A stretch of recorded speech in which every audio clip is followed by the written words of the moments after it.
Bonjour à tous, très heureux de pouvoir nous revoir en pleine forme, je l'espère, même si quand on se lève, on se rend compte que le corps est fatigué, ça veut dire qu'on est bien vivant. Alors notre esprit, lui, je l'espère, va être nourri dans ce culte. En tout cas, Dieu a des choses et de bonnes choses à nous donner, pour toi, pour moi, pour nous tous ensemble, pour les enfants, pour les personnes plus âgées. Je ne sais pas la situation dans laquelle vous êtes en ce dimanche, ce que vous vivez, si vous vous inquiétez, si vous vous réjouissez. En tout cas, vous êtes là où Dieu veut que vous soyez. Il est là, présent, au milieu de nous, et il veut nous apporter sa force, son amour, son espérance pour demain, pour le temps à venir. Alors, attendons-nous à lui, attendez-vous à lui, soyez disponibles, ouvrez votre cœur, votre esprit. Lui, il se rend disponible pour nous. Il est toujours là, à nous d'être là, pour lui et avec lui. Dans 1 Pierre 5, on peut lire ce verset, « Dieu résiste aux orgueilleux, mais il fait grâce aux humbles. » On va voir comment nous devons vivre cette humilité. Dieu résiste aux orgueilleux. Il s'oppose aux orgueilleux. Il fait grâce aux humbles. Seigneur notre Dieu, nous te remercions pour ce moment de culte ensemble. Souffle ton esprit de vie. Nous invoquons ta présence. Nous invoquons ton amour sur nous, sur nous-mêmes, sur tous ces et ceux qu'on a laissés à la maison ou à qui nous pensons. Nous voulons être là devant toi, pour toi et avec toi. Que tout ce que nous allons vivre, partager, penser, chanter, prier, écouter, puisse t'honorer, toi le Père, Fils et l'Esprit Saint. Amen. Et je vous invite à commencer par louer le Seigneur avec le 237, venez le célébrer. On pourra prendre deux fois, c'est ça? Ça marche? Ouais. Voilà, comme il est court, venez le célébrer.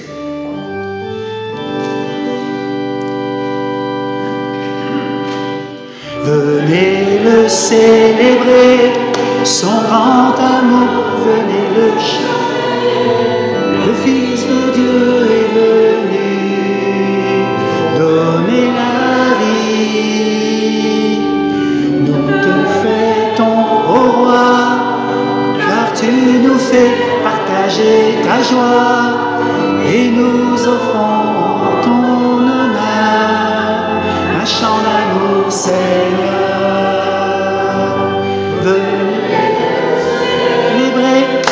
Célébrer, célébrer, chanter, célébrer, chanter notre roi.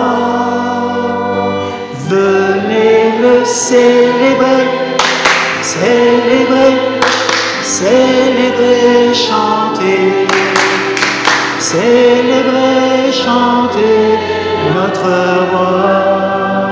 Capella, venez le célébrer, son grand amour, venez le chanter. Le Fils de Dieu est venu donner la vie. Nous te fêtons, ô roi, car tu nous fais partager ta joie et nous offrons en ton honneur un chant d'amour, Seigneur. Venez le célébrer, célébrer, célébrer, chanter, célébrer, chanter notre roi. Venez le célébrer, célébrer, célébrer, chanter, célébrer, chanter notre roi.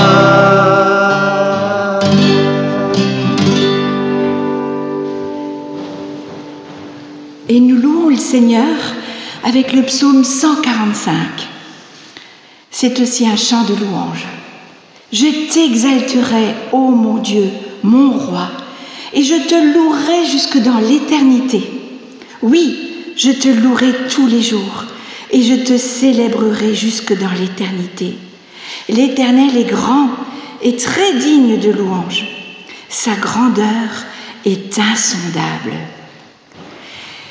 L'Éternel est plein de grâce et de compassion, lent à la colère et riche en amour. L'Éternel est bon envers tous les hommes et plein de tendresse pour toutes les créatures.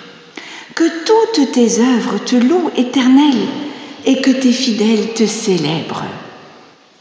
Et encore un petit verset plus loin. L'Éternel est juste dans tous ses desseins. Il est plein d'amour dans tout ce qu'il fait. L'Éternel est proche de tous ceux qui l'appellent, de tous ceux qui sont sincères lorsqu'ils font appel à lui. Il accomplit les désirs de tous ceux qui le révèrent. Il entend leurs cris et il les délivre. L'Éternel garde tous ceux qu'il aime. Amen.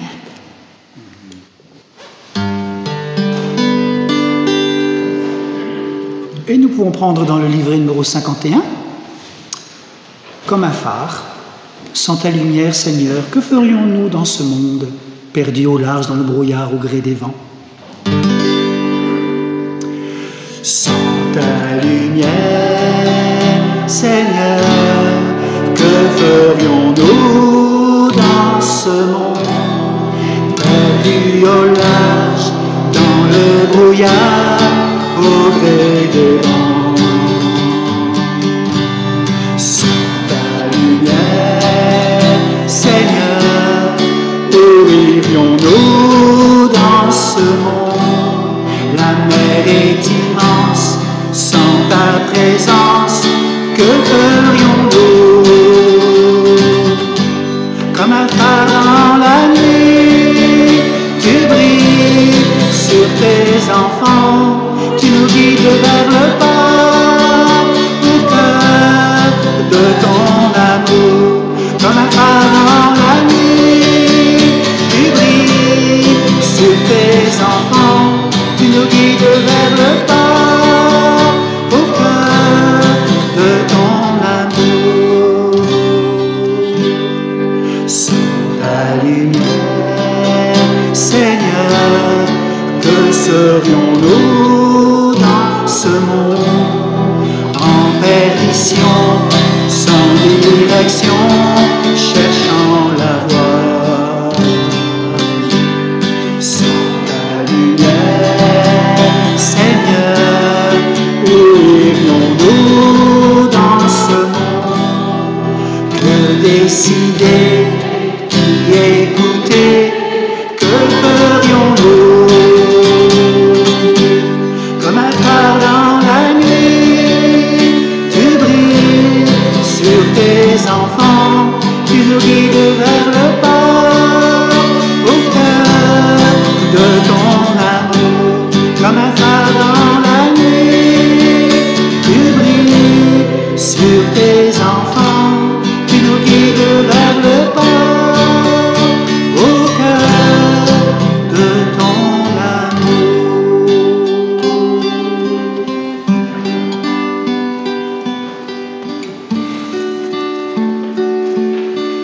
Et prions ensemble. Celui qui s'abrite tout près du Très-Haut repose en lieu sûr. À l'ombre du Tout-Puissant, je dis, Éternel, tu es mon refuge et ma forteresse. Oui, tu es mon Dieu, en qui j'ai confiance.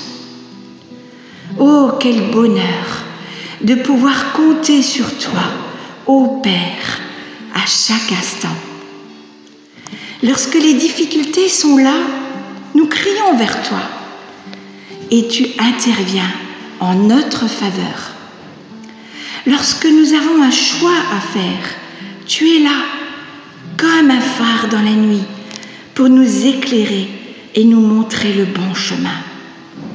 Alors oui, avec le psaume 145 que nous avons entendu, nous proclamons « Oui, je te louerai tous les jours et je te célébrerai jusque dans l'éternité. » Amen.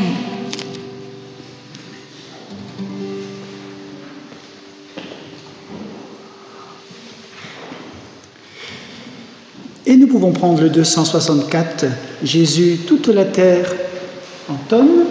Donc c'est la première, la deuxième, la cinquième et la sixième. 1, 2, 5, 6.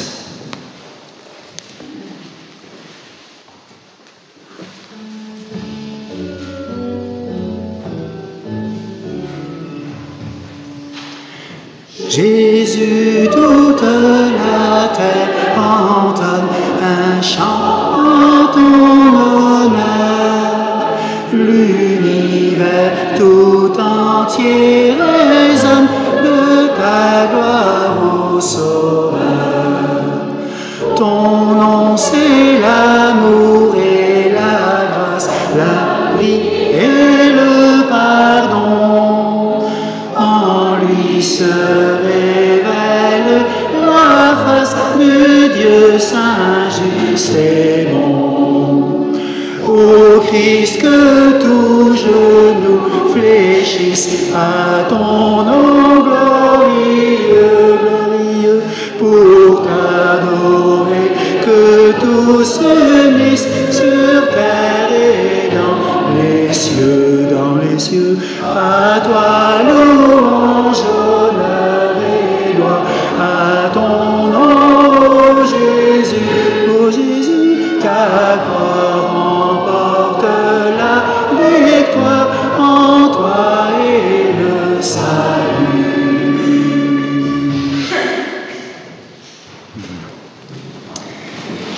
Ça fait du bien de chanter des chants du 18e, 19e et puis du 20e siècle avec les rythmes et puis les paroles différentes.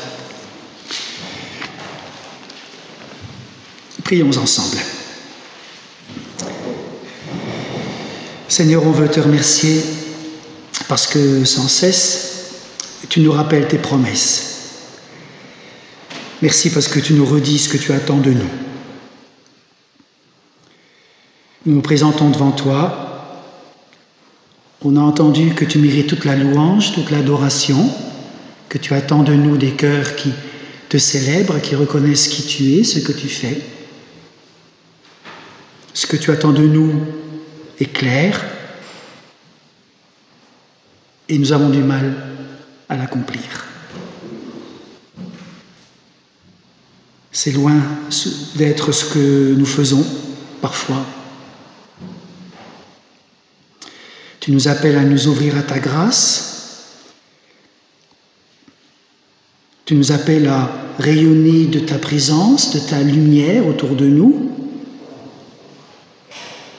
à ôter du fond de nos cœurs tout ce qui nous encombre, tout ce qui nous étouffe. Alors ce matin, nous nous présentons devant toi et nous voulons faire tomber tous nos masques. Nous voulons être vrais devant toi. Nous voulons faire tomber nos masques, nos maquillages. On peut se faire beau et belle devant les autres, mais devant toi, tu sais. Par ton pardon, Seigneur, mets-nous debout, afin de cheminer dans la route de l'espérance, remplis de confiance, de joie et d'amour. Oui, Seigneur, nous nous présentons devant toi, te demandons pardon. Autant nous pouvons te louer, te rendre grâce, autant nous pouvons aussi avoir un cœur de repentant. Pardon, Seigneur.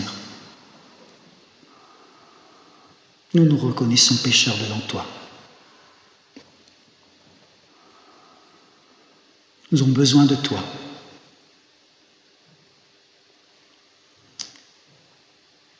Et dans le silence, nous te présentons tout ce qui peut nous peser, tout ce que ton esprit nous révèle maintenant, tout notre péché, nous te le présentons dans le silence.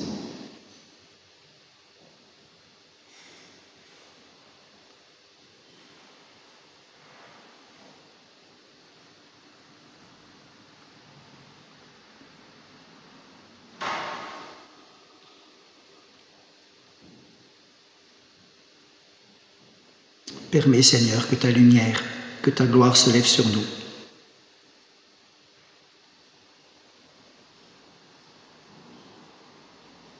Écoute et prends pitié, Jésus. Amen.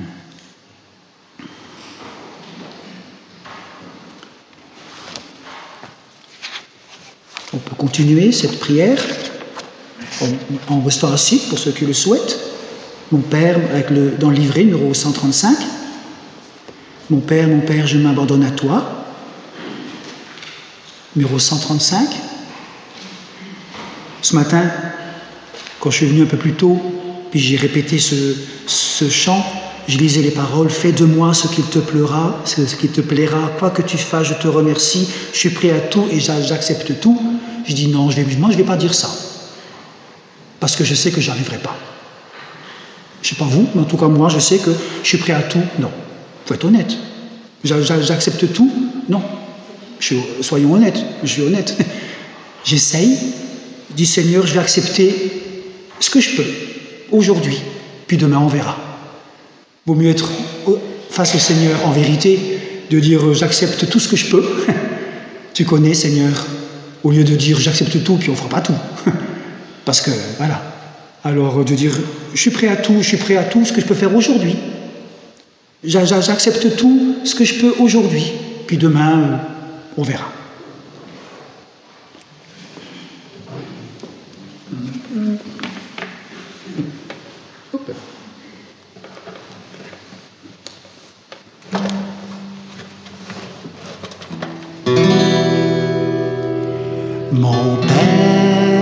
Mon Père, je m'abandonne à toi.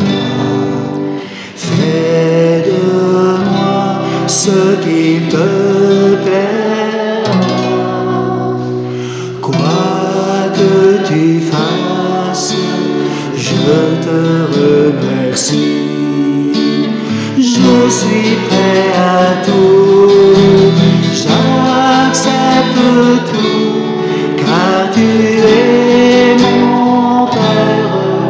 Je m'abandonne à toi, car tu es mon Père. Je me confie en toi, car tu es mon Père. Je m'abandonne à toi, car tu es mon Père. Je me confie en toi. Mon Père, en toi je me confie. En tes mains je mets mon esprit. Je te le donne, le cœur plein d'amour. Je n'ai qu'un désir, t'appartenir, car tu es mon Père. Je m'abandonne à toi, car tu es mon Père. Je me confie en toi, car tu es mon Père. Je m'abandonne à toi, car tu es mon Père. Je me confie en toi.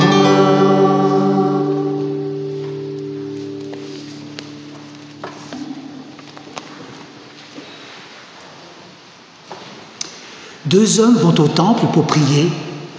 L'un est pharisien, l'autre collecteur d'impôts. Le pharisien, debout, prie ainsi dans son cœur. « Mon Dieu, je te rends grâce de ce que je ne suis pas comme les autres. Ils sont voleurs, injustes et ils trompent leurs femmes. » Le collecteur d'impôts reste derrière.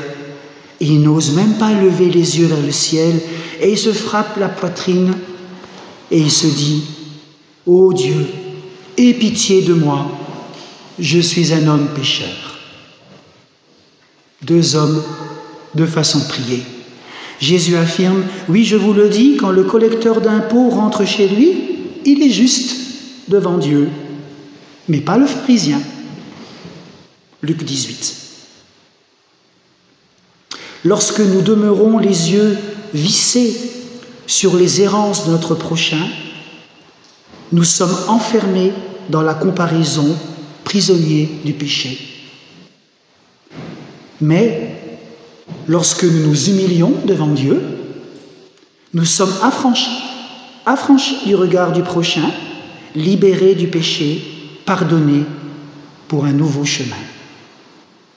Oui, Dieu a entendu ta prière, il te pardonne, il te libère. Dans 1 Jean, chapitre 1, Dieu dit, si nous confessons nos péchés, il est fidèle et il est juste pour nous les pardonner et pour nous purifier de toute iniquité. Continuons chaque jour à tourner les yeux vers Dieu, à reconnaître, à nous humilier, à demander pardon et reconnaître l'œuvre de Jésus sous la croix, son sang qui efface nos péchés. Que ce pardon nous nourrisse et que ce pardon soit ancré en nous aujourd'hui. Dieu vous aime et il vous pardonne. Va en paix. Amen. Je vous invite à vous lever pour prendre le prochain chant « Règne en moi », libre de nos chaînes.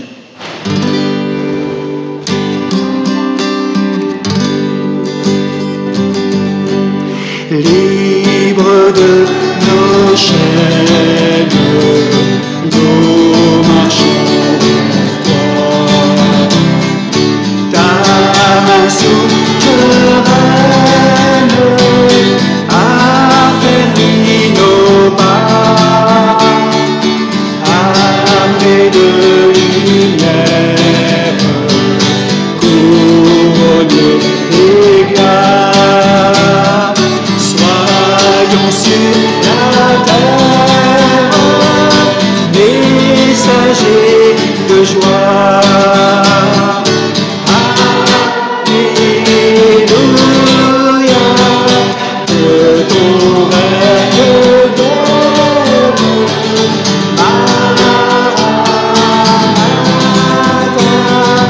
Viens, Jésus règne en moi.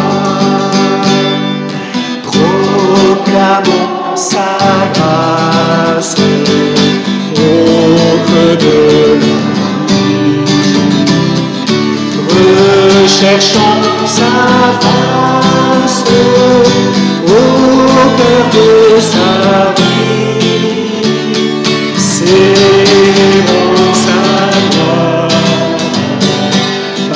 bannissons la peur. Chantons sa victoire, Jésus est vainqueur. Alléluia, que ton règne vienne. Maranatha,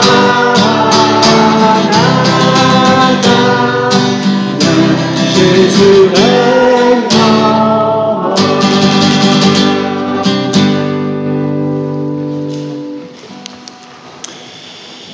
Et je vous invite à lire une confession de foi dans vos livrets, dans les pages jaunes, à la lettre E. Dans les pages jaunes, à la lettre E.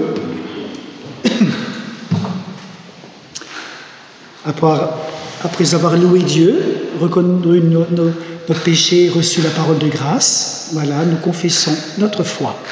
La lettre E. Vous l'avez tous ? Oui. D'accord. Alors ensemble, pour celles et ceux qui le souhaitent.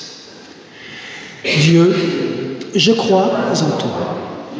Tu m'accompagnes dans les étapes de ma vie. Tu manifestes ta présence dans la rencontre des autres et par des actes qui prennent pour moi la saveur du royaume. Je crois que tu m'appelles par mon nom, comme un père de tendresse, et que tu fais de moi ton enfant. Jésus-Christ, je crois en toi. homme de notre histoire, Seigneur du monde avec le Père. Je crois que l'audace de ta vie à contre-courant, tes repas avec les marginaux, ta place avec les ignorés, ton regard que tu as porté sur ceux que tu as guéris, ton silence devant les adorateurs sont les gages de la vérité de ma vie. Tu es pour moi la promesse et l'espérance que la vie dépasse toute mort par la puissance de ta résurrection. Esprit Saint, je crois en toi, souffle d'amour, respiration de ma prière, fil conducteur du Père au Fils, comme tu l'es entre nous. Tu es celui que j'appelle dans mes déserts et celui qui fait germer la liberté. Tu es celui qui m'envoie vers les autres pour dire l'amour du Seigneur. Église de Jésus-Christ, je crois que tu es le tissu multicolore de la tente de Dieu sur la terre. Tu rassembles les croyants en une gerbe invisible. Aujourd'hui, image du corps du Christ pour le monde, tu es la veilleuse de la souffrance. Quelqu'un que tu regardes marche devant toi. Je crois que c'est le Seigneur, Père, Fils et Saint-Esprit. Amen. Et nous pouvons prendre le 229. Touche nos oreilles avant de pouvoir écouter les textes de la Bible. Numéro 229, les 2 premières strophes.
Nous t'attendrons, brille ton étoile, nous partirons.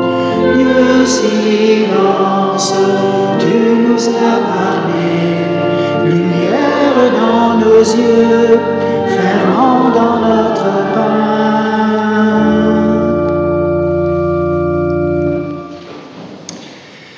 Seigneur, nous voulons remercier pour ta parole. Merci parce qu'elle est la vérité. Rends-nous saints par ta parole. Accomplis ton œuvre en nous. Au nom de Christ, nous te prions. Amen. Je vous invite à prendre place. On va écouter d'abord dans l'Ancien Testament, deuxième livre de Samuel, pour avoir le contexte. C'est Laurette qui va le lire? Voilà. Pour avoir le contexte, David, parce que c'est de lui donc qu'on va parler, écoutez bien, David commet un adultère avec Bathsheba. Ça, vous le savez. Et par un stratagème, il fait tuer son époux, Uri. Ah oui, quand un homme veut quelque chose, à l'époque, ça, et à la fin du chapitre, juste avant, qu'on va écouter, il y a cette phrase « Ce que David a fait déplaît au Seigneur ». Commettre un adultère, tuer son mari, et pourtant, il a écrit les psaumes, il a loué Seigneur, il fut un beau roi. Et là, dans 2 Samuel 12, ce que David a fait déplaît au Seigneur. Qu'est-ce qui va se passer? Écoutez bien.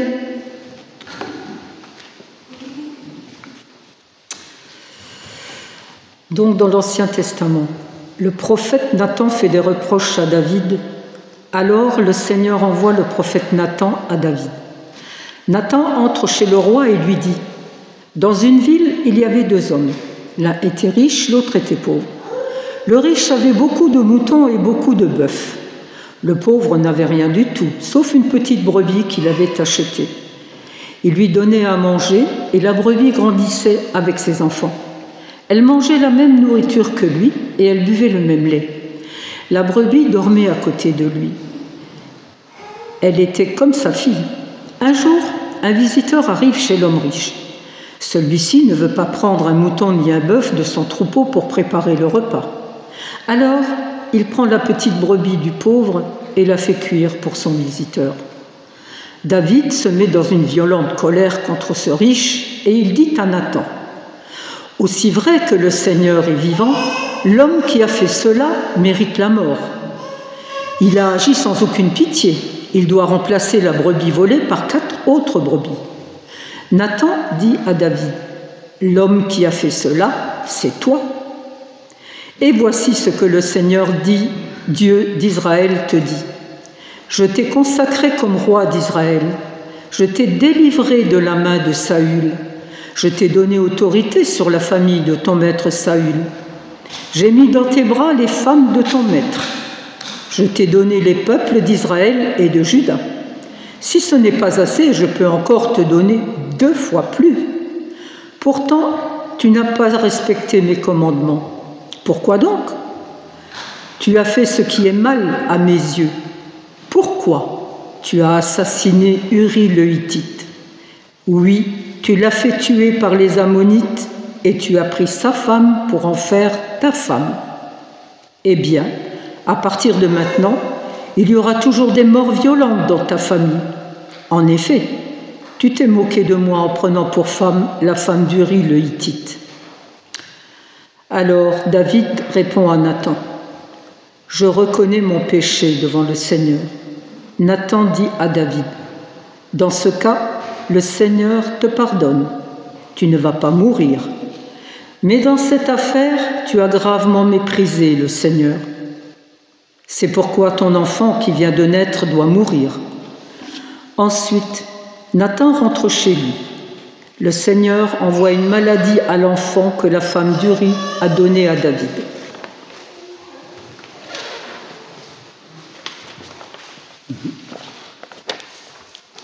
Et là, maintenant, on va voir, vous avez vu comment David a demandé pardon. Maintenant, on va voir comment, au temps de Jésus, comment Jésus va accorder aussi un pardon à une femme. Écoutez bien. Et nous lisons dans l'évangile de Luc, chapitre 7, versets 36 à 49. Un pharisien invite Jésus à manger avec lui. Jésus entre dans la maison du pharisien et il se met à table. À ce moment-là, une femme de la ville arrive. C'est une prostituée. Elle a appris que Jésus est dans la maison du pharisien. Elle apporte un très beau vase plein de parfums et elle se place derrière Jésus à ses pieds. Elle pleure. Elle se met à mouiller les pieds de Jésus avec ses larmes. Ensuite, elle les essuie avec ses cheveux, elle les embrasse et elle verse du parfum dessus. Le pharisien qui a invité Jésus voit cela, il se dit « Cet homme n'est sûrement pas un prophète. En effet, la femme qui le touche est une prostituée et il ne le sait pas. » Alors Jésus dit au pharisien « Simon, j'ai quelque chose à te dire. » Et le pharisien répond « Parle, maître. » Jésus dit « Quelqu'un a prêté de l'argent à 2 hommes. L'un des 2 lui doit 500 pièces d'argent et l'autre 50. Et ils ne peuvent pas rembourser. Alors celui qui a prêté l'argent supprime leur dette à tous les 2. Quel est celui qui l'aimera le plus? » Et Simon répond « À mon avis, c'est celui à qui il a supprimé la plus grosse dette. » Et Jésus lui dit « Tu as raison. » Puis il se tourne vers la femme et il dit à Simon « Tu vois cette femme? Je suis entré dans ta maison tu ne m'as pas versé d'eau sur les pieds. Mais elle m'a mouillé les pieds avec ses larmes et les a essuyés avec ses cheveux. Tu ne m'as pas embrassé, mais elle, depuis qu'elle est rentrée, elle m'embrasse sans cesse les pieds. Tu n'as pas versé de parfum sur ma tête, mais elle a versé du parfum sur mes pieds. C'est pourquoi je te dis une chose, ses nombreux péchés sont pardonnés, et c'est pour cela qu'elle a montré beaucoup d'amour. Mais celui à qui on pardonne peu montre peu d'amour. Et Jésus dit à la femme, tes péchés sont pardonnés. Ceux qui mangent avec lui se mettent à penser, qui est cet homme? Il ose même pardonner les péchés.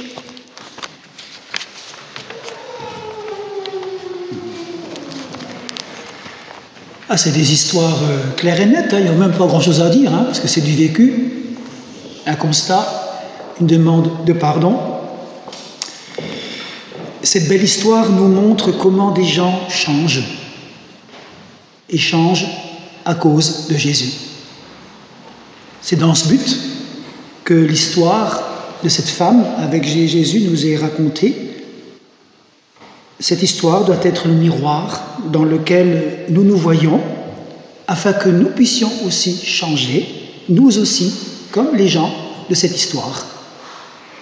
Alors, qui est dans cette histoire de Luc 7 avec Jésus? Qui est là?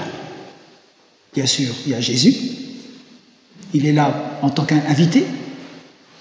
Simon, celui qui invite. Et encore qui? La femme, oui, qui entre dans la maison. Et puis, et les amis, les invités au repas. Qui est-ce qui va être changé? Qui va être changé dans cette histoire? La femme?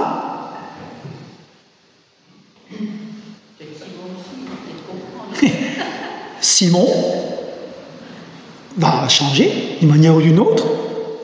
Peut-être même les invités qui écoutent. Qui est-ce qui va les faire changer? Jésus. C'est clair, c'est simple. Simon, la femme et les invités changent. Nous, ce matin, on serait dans quel rôle? Dans le rôle de Simon? Dans le rôle de la femme?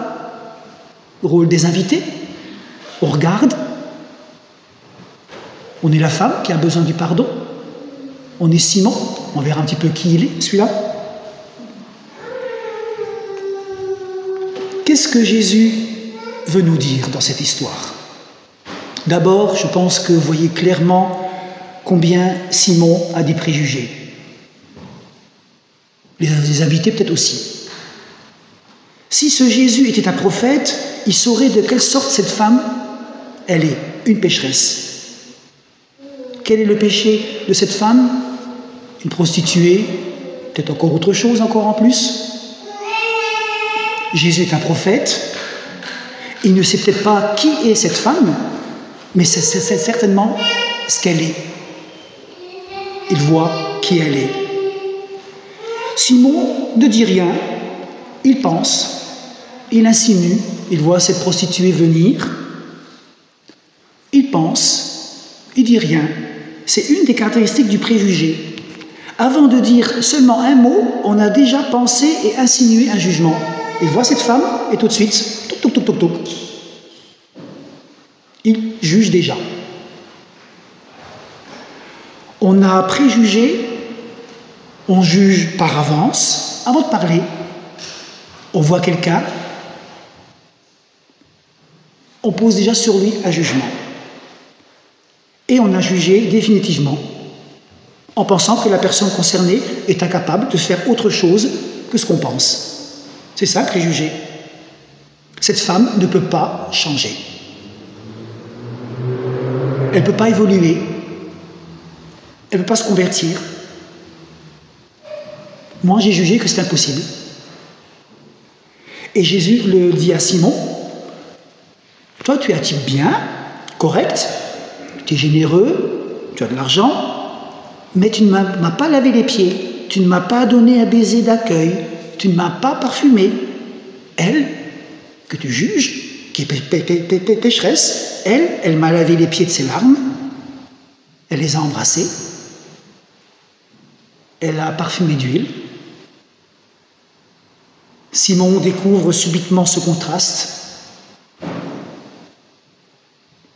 Pour nous, il y a ici une leçon. Combien souvent avons-nous des préjugés? Nous tous. Nous évaluons les gens, nous les classons, nous sommes sûrs de les connaître. Celui-là est timide, c'est comme ça, il le restera. Celui-là n'est pas à la hauteur. Avec lui, avec elle, on ne peut pas avoir confiance.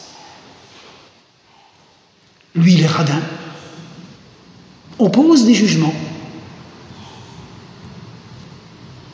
Et j'en passe. Pendant que je préparais ça, j'ai repensé une petite histoire pour illustrer nos jugements. C'est un prof très connu, méritant, un prof de maths, qui quitte sa banlieue d'Alsace pour aller à Strasbourg dans un très grand lycée. C'est un grand prof, un bon prof de maths, en plus il est musicien. Et comme il est nommé en septembre, en juillet-août, il va dans son appartement et il rénove cet appartement parce qu'il a dû déménager pour arriver en poste en septembre près de ce lycée. Alors il fait des travaux, vous imaginez, quand on fait des travaux, on a de la peinture un peu partout, on est sale, on essaie on bricole, tout. Et puis il se dit, au bout de quelques jours, je vais quand même me présenter au pasteur qui habite proche de là où je suis. Un soir, je vais aller le voir. Alors, il est plus ou moins bien habillé. Il garde tous ses vêtements d'ouvrier parce qu'il a dû travailler. Il a encore de la peinture dans les cheveux. Et il est mal rasé et tout. Et puis, il sonne au presbytère. « Bonjour, monsieur le pasteur. Voilà, je vais m'installer chez vous, près de chez vous. J'aimerais m'inscrire dans la paroisse. » Le pasteur, lui, en quelques mots, il le voit et il dit, « Vous savez, cher monsieur, ici, à Strasbourg, au centre-ville, c'est une paroisse d'intellectuels. Je crois qu'un ouvrier comme vous, vous ne sentirez pas à l'aise. » Bon. Sans discuter, notre prof de maths s'en va. Et il va s'inscrire dans une autre paroisse. Ça, c'est un exemple typique de préjugé. Alors que dans une paroisse, tout le monde, du professeur à l'ouvrier, du bourgeois au pauvre, du grand-père au petit-fils, chacun est chez soi. Poser un jugement dans ce que l'on voit. Pauvre pasteur, il a perdu un bon paroissien. Alors, Jésus veut montrer à Simon ses préjugés. Ensuite, la deuxième chose que Jésus veut montrer, c'est qu'il faut parler aux gens. Ça fait depuis des années que je connais cette histoire, peut-être que vous aussi, vous la connaissez, et c'est marquant, quand on fait attention, souvent, on a cette phrase « Jésus dit »,« Jésus répondit »,« Jésus dit »,« Jésus dit »,« Jésus répondit ». Tout de suite. Qu'est-ce qui fait que les choses changent?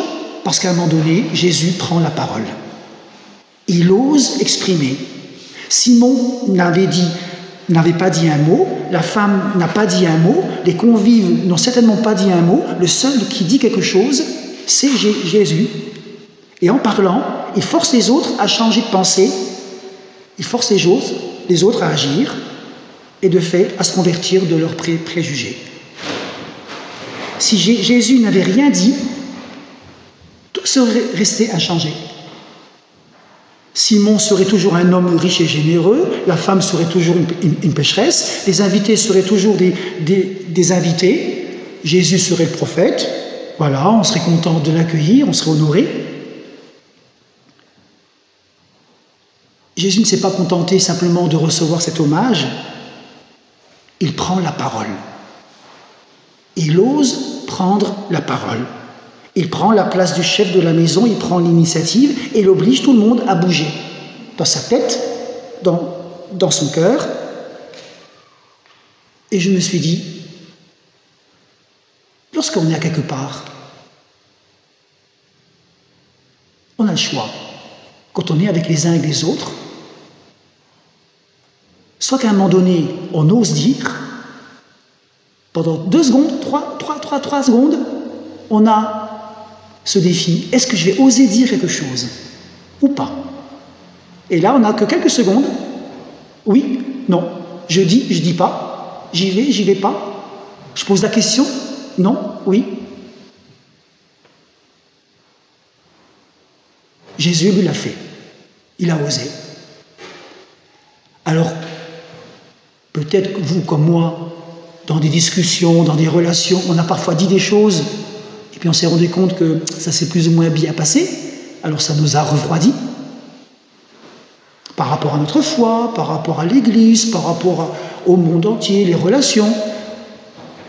Alors c'est vrai que ça demande une certaine écoute.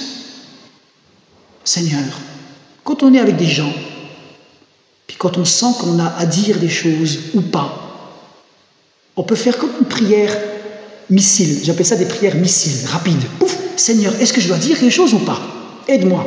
Est-ce que je dois parler ou pas? Ou me taire? Qu'est-ce qui est mieux? Aide-moi, Saint-Esprit. Et puis vous allez voir. Si c'est qu'un cri, Seigneur, maintenant guide-moi, inspire-moi. Oui, non? Qu'est-ce que je dois faire? Ça vous est arrivé, ça m'arrive souvent dans des discussions. Est-ce que je dois le dire ou pas? Parce que tout dans notre société, on nous dit, chacun chez soi, t'occupe pas des problèmes des autres, les voisins, c'est les voisins, toi, t'as ton problème, t'as ta famille. Si tu commences à te mêler des affaires des autres, alors là, parfois, c'est vrai, il faut prendre une distance, et parfois, il faut oser. Et qu'est-ce qui fait la différence? Seigneur, qu'est-ce que toi tu veux? Et comme Jésus était en relation toujours avec le Père, voilà, il avait cette parole au bon moment, la bonne parole à la bonne personne. C'est pour ça qu'il était rempli de l'Esprit de Dieu, comme nous le sommes, nous. Et nous pouvons dire à la bonne personne, au bon moment, dire la bonne parole. Ce sera une parole inspirée. Il a osé exprimer pour qu'il y ait du changement. Jésus dit à chacun la vérité, pas méchamment, mais avec gentillesse, mais clairement. Jésus veut que tous comprennent bien ce qu'il dit à la femme, tes péchés te sont pardonnés. Va en paix.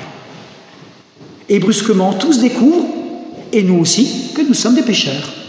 Comme David, comme cette femme, nous sommes tous pécheurs, avant toute chose.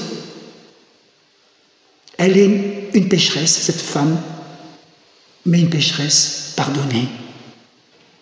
Une pécheresse qui a aimé et qui aime, qui continue à aimer. Nous sommes tous pris dans le péché.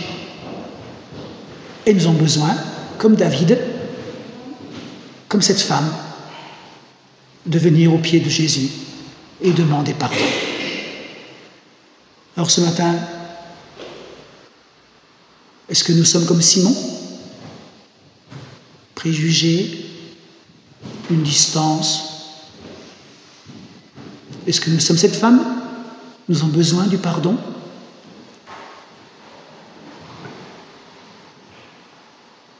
Pendant que je dis ça, peut-être que vous-même, vous avez des choses à demander pardon à Dieu, vous comme moi.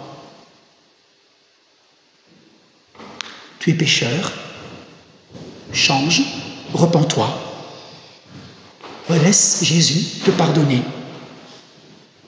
Entends cette parole. Va au pied de Jésus. Sans pardon, on ne peut pas vivre.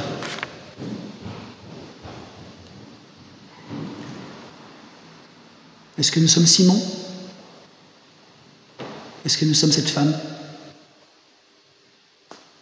Qu'avons-nous à dire et à demander à Dieu ce matin? pour recevoir son pardon. Je vous laisse avec cela. Prenons le risque d'aller vers Jésus. Amen.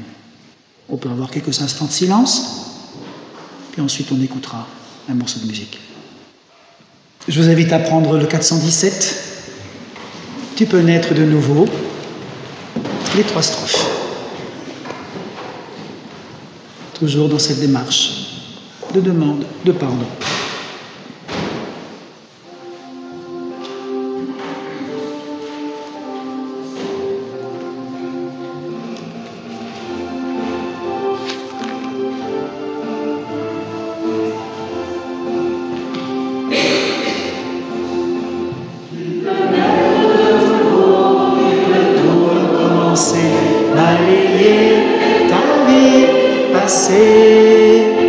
Et repartir à zéro avec Jésus pour berger. Et repartir à zéro avec Jésus pour berger. Tu peux boire de cette eau, source de la pureté, source de la vérité. Tu peux boire de cette eau, tu peux boire de cette eau, source de l'éternité. Tu peux boire de cette eau, tu peux boire de cette eau, source de l'éternité. Tu peux être pardonné pour tous tes péchés passés, car Jésus a tout payé. Tu peux recevoir la paix, tu peux recevoir la paix, source de la liberté. Et repartir à zéro avec Jésus pour berger.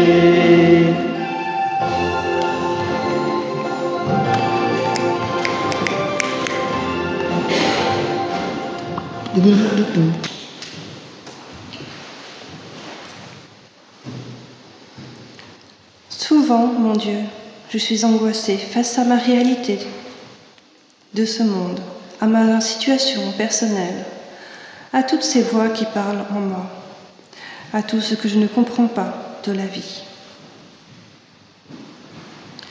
Souvent, Jésus, je suis énervée, même agressive, de ne pas contrôler tout ce qu'il y a autour de moi et en moi, de ne pas voir les autres, mon Église, être comme je pense qu'il le devrait.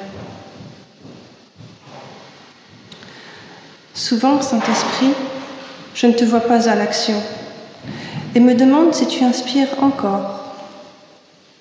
Alors aujourd'hui, Seigneur, je te demande force bienveillante et humilité pour ceux qui dirigent notre monde et qui doivent prendre des décisions importantes. Et pour nous, qui sommes des gens simples, je te demande la même force bienveillante, l'humilité dans notre témoignage de foi dans ce monde tel qu'il est. Seigneur Jésus, donne aux chefs d'entreprise, aux directeurs publics et privés, aux banquiers, l'humilité et l'abandon de certaines pratiques, afin que la justice et le partage soient des valeurs qui deviennent réalité. S'il te plaît, mon Dieu, enseigne-moi à prendre soin de mon aujourd'hui. Aide-moi, Jésus, à discerner dans toute situation, les changements possibles que tu mets devant mes pas, les instruments que tu mets sur mon chemin pour grandir dans mon mystère. Saint-Esprit, inspire toutes celles et ceux qui cherchent à vivre en vérité, qui cherchent à vivre au plus près de leurs convictions. Souffle sur ceux qui s'éloignent et qui s'égarent. Inspire encore et encore ton Église. Pardonne-lui toutes les fois où ses membres s'éloignent de ta volonté, où elle reste engluée dans ses habitudes, où elle agit par obligation, ne comptant que sur ses propres forces. Renouvelle-nous, Renouvelle nos mains, nos liens, renouvelle nos projets, non pour nous-mêmes, mais pour ta gloire. Et dans la paix de ta maison, nous t'adressons notre prière personnelle.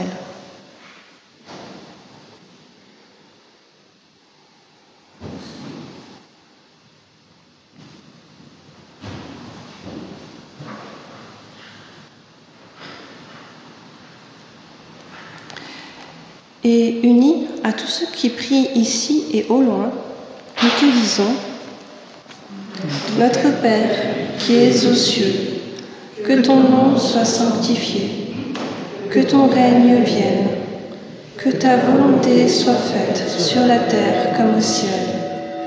Donne-nous aujourd'hui notre pain de ce jour. Pardonne-nous nos offenses, comme nous pardonnons aussi à ceux qui nous ont offensés. Et ne nous laisse pas entrer en tentation, mais délivre-nous du mal, car c'est à toi qu'appartiennent le règne, la puissance et la gloire pour les siècles des siècles. Amen.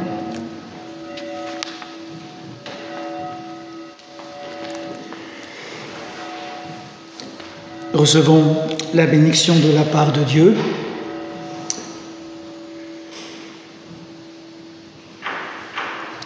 Le Seigneur pose son regard sur toi, il te pardonne, Dieu résiste aux orgueilleux, mais il fait grâce aux humbles. Va dans cette paix, soit la lumière dans ces ténèbres, soit l'amour face à la haine, soit la vie face à la mort. C'est Dieu qui est en toi qui peut l'accomplir. Il te bénit et il te garde. Amen. Il y a un petit café qui nous est proposé avec des gâteaux. Vous avez vu qu'il y a plein de petites Bibles, différents formats, des Bibles, des livres, en gros caractères. C'est pas pour vous parce que vous le savez, c'est peut-être pour en donner aux autres. Voilà. Alors, on prend le dernier chant. Dans le livret, le numéro 31, allons dire à nos amis et aux autres aussi. On commence par les amis, puis ensuite il y a les autres.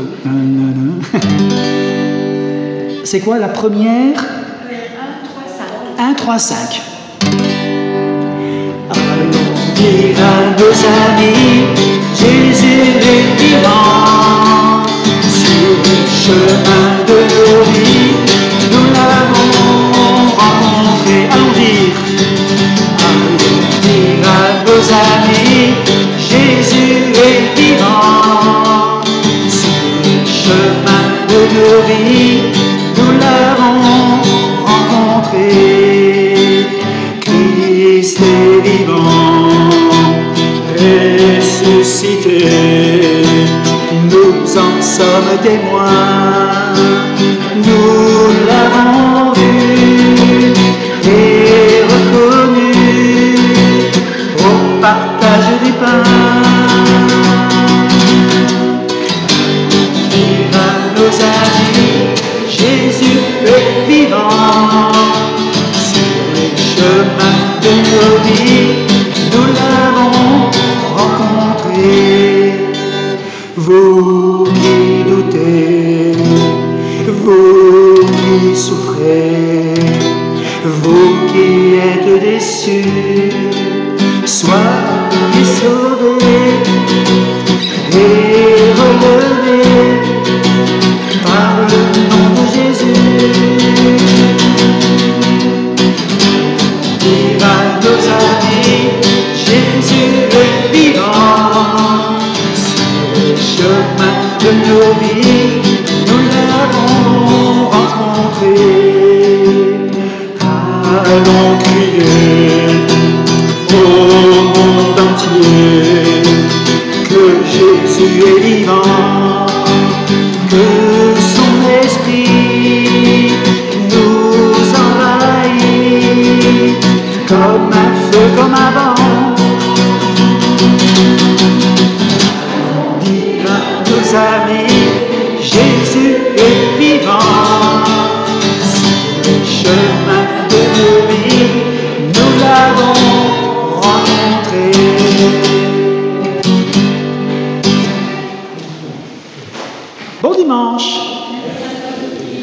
bientôt.